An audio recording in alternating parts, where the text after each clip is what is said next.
The first thing that people who have lost hope need is something as simple as companionship. Companionship. Just being present. They need a good listening ear. They don't need to be inundated with a bunch of good advice about what to do or how to feel or how to handle it. You just be present and listen. And I'm telling you, the last thing they need is a pep talk and being told to snap out of it. We have to remember they've been through a heartbreaking experience. Now, I'm sure we all heard exciting testimonies of what Jesus has done in the past. But what about the present? Are we hearing them now? Are people talking to you? Are you talking to others about how Jesus is active in your life? The past is history. And so here's my question. Is Jesus a present reality in your life? And if not, why not? Do we always recognize Jesus when he is beside us? There are a lot of distractions in our daily lives. We've got work, we've got routine, we've got being tired, we've got doing the dishes and cooking the food and taking care of our children and our spouses. We have ill health sometimes, extended families, a lot of distractions. These things can grind us down so that we begin to do things mechanically, without feeling, without desire, without joy. It becomes a task, an obligation. The world seems hazy from the dust of the earthly road that we travel sometimes. We lose sight of the glory and the strength of his presence with us. However, he is still with us. He is still here. The unseen stranger walking with us, listening to us. And if we listen carefully, he is revealing himself to us, just as he did those two disciples. He began with Moses and the prophets. He explained what was said in all the scriptures concerning him. Now that must have been the greatest Old Testament class lesson ever. The problem, however, for the disciples was how to make sense of the cross. Jesus helped them by showing them that the cross indeed was another creative act of God, using it to reconcile the world unto himself, turning the cross of shame and suffering into the cross of redemption for all who would repent and have faith.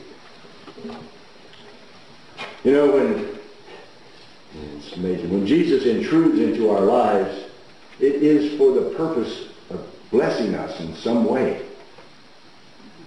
The problem we have is our response. Because you know what? And I can certainly testify. And I know you can. If you think about it. Sometimes the things that Jesus reveals in us are very uncomfortable. Especially when he invades those private areas of our lives and encroaches in our conscience. We like the Jesus over there encroaching on somebody else's conscience. We like the Jesus who just was the Jesus of love. But when Jesus gets you, you feel it. And it's not always comfortable, because we have to face the reality of who we are. So that 2-hour journey from Jerusalem to Emmaus probably seemed like 5 minutes as they were walking along and discussing. You know, when you're with somebody, whether it's in the kitchen cooking something, you know, with a friend or sharing an experience, walking along with the South Outsiders, the journey seems a lot shorter because you're talking, you're engaged, you're sharing. It didn't take as long as you'd think. They were wrapped up in conversation with Jesus, even though they still did not recognize him. And as they approached the village, as I said, Jesus acted as if he were going to continue his journey. But they urged him to stay. They wanted to hear more. And Jesus is like that, you know. Jesus wasn't going to force his way into their house and say, you know what, I want to stay with you tonight. Jesus waits to be invited. And that's our responsibility. He waited for an invitation to come in, and they offered it, he took it.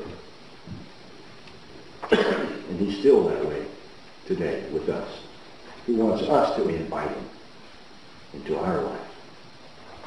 You know, God gave to all the world the greatest and yet the most perilous gift in the world. And that's the gift of free will. Yes, free will. We choose. We can use it to invite Christ into our hearts, or we can just let him keep on walking. You know, in Revelation 3:19 and 20, Jesus says, "Here I am, I stand at the door and knock. If anyone hears my voice and opens the door, I will come in and eat with them, and them with me." Famous painting. In the Emmaus story, we are told that Jesus acted as if he was going to continue his journey. It was a test to see if the disciples had more appetite for the things of God, and they did. They urged Jesus strongly to stay with us. And that is precisely the sort of invitation that Jesus cannot resist. He went in to stay with them, and in the breaking of the bread, their eyes were opened and they recognized him. And guess what they did? They immediately went to tell others what had happened. They said when they arrived, "It is true. He is risen indeed." When Jesus enters our life, we are supposed to tell others. Amen. The response of him is open our eyes, number 208.